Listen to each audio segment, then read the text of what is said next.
Breaking news తెలంగాణలో రైతులకు రేవంత్ రెడ్డి సర్కార్ రెండు తీపి కబుర్లు చెప్పింది. వానాకాలం సీజన్ నుంచే ఎంఎస్పీకి క్వింటాల్కు అదనంగా 500 బోనస్ చెల్లించనున్నట్లు ప్రకటించారు. అంతేకాకుండా ధాన్యం డబ్బుల్ని రైతుల ఖాతాల్లో 48 గంటల్లోపే జమ చేస్తామని కూడా ఓ కీలక ప్రకటన చేశారు. దీనికి సంబంధించి మా ప్రతినిధి శ్రీనివాస్ మరింత సమాచారం అందిస్తారు. శ్రీనివాస్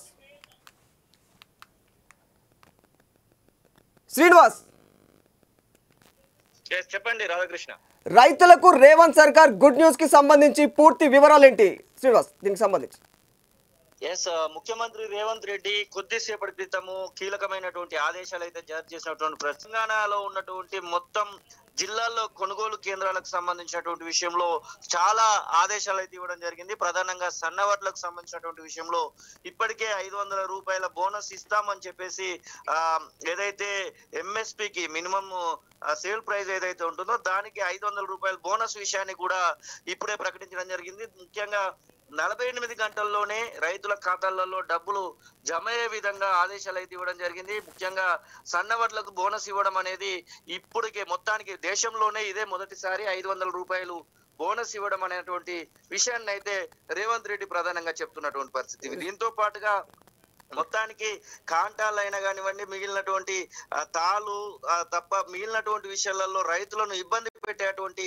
ప్రయత్నాలు చేయకూడదు అనేటువంటి సూచనలు కూడా రేవంత్ రెడ్డి ప్రధానంగా చేసినటువంటి పరిస్థితి. ఇక ప్రతి ధాన్యం కేంద్రానికి ఒక ప్రత్యేకమైనటువంటి నెంబర్ను కేటాయించి ఆ యొక్క కొనుగోలు కేంద్రానికి సంబంధించినటువంటి వడ్ల సంచుల పైన కూడా ఏ కొనుగోలు కేంద్రంలోనైతే ఆ యొక్క వడ్లను కొంటారో ఆ వడ్ల కేంద్రానికి సంబంధించినటువంటి సంచి అనేటువంటి మాటను చెప్తూనే ఇక సరిహద్దు రాష్ట్రాలకు సంబంధించి పొరుగు రాష్ట్రాలైనటువంటి మహారాష్ట్ర, ఇంకొక రాష్ట్రమైనటువంటి కర్ణాటక, మరొక రాష్ట్రమైనటువంటి ఛత్తీస్గఢ్, ఇటు ఆంధ్రప్రదేశ్, మొత్తం 4-5 రాష్ట్రాల నుంచి తెలంగాణ రాష్ట్రానికి బియ్యము రావడానికి అవకాశం ఉంది. అలాగే తెలంగాణ రాష్ట్రం నుంచి వేరే రాష్ట్రాలకు కూడా దొంగదారిలో పోయేటువంటి అవకాశం ఉంటుంది. ఈ యొక్క నిలుపుదల కట్టడి చేయాల్సినటువంటి అవసరాన్ని కూడా పోలీసులకు సూచించినటువంటి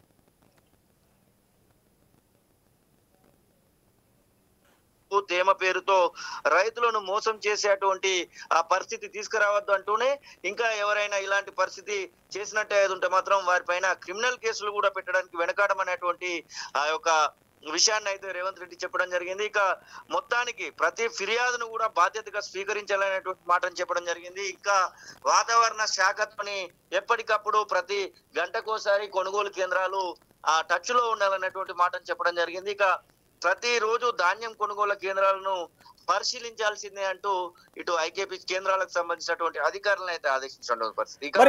రాష్ట్ర వ్యాప్తంగా విభాగంలో కూడా శ్రీనివాస్ చెప్పండి. మరి రాష్ట్ర వ్యాప్తంగా వడ్లు కొనడానికి ఎన్ని సెంటర్లు ఏర్పాటు చేశారు ఇప్పటికి ప్రభుత్వం? రాష్ట్ర వ్యాప్తంగా 7,139 కేంద్రాలను ఏర్పాటు చేయడం జరిగింది. దానిలో ప్రధానంగా పిఏసిఎస్ కేంద్రాలు 4,496, 2,102 ఐకేపీ సెంటర్లు, అలాగే 541 ఇతర కేంద్రాలను అయితే ఏర్పాటు చేయడం జరిగింది. ఇక జిల్లాల వారీగా ఉమ్మడి జిల్లాల వారీగా చూసినట్టయితే నిజామాబాద్ జిల్లా కేంద్రంలో 480, జగిత్యాలలో 421, మిగిలినటువంటి సిద్దిపేటలో 417, మెదకులో 387, నల్గొండలో 375, కామారెడ్డిలో 351.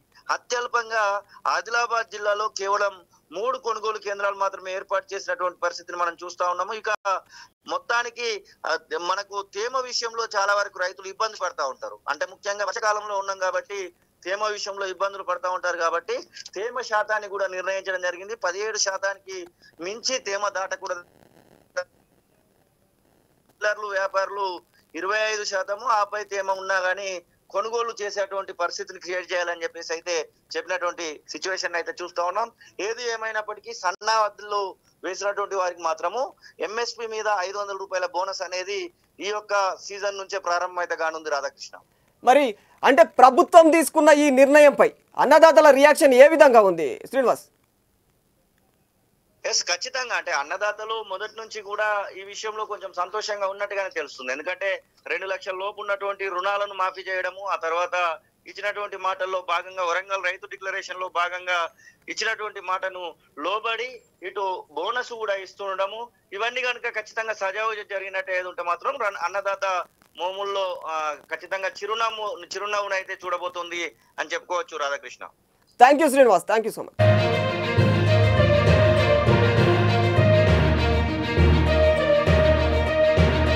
అసలైన తొలి వెలుగు.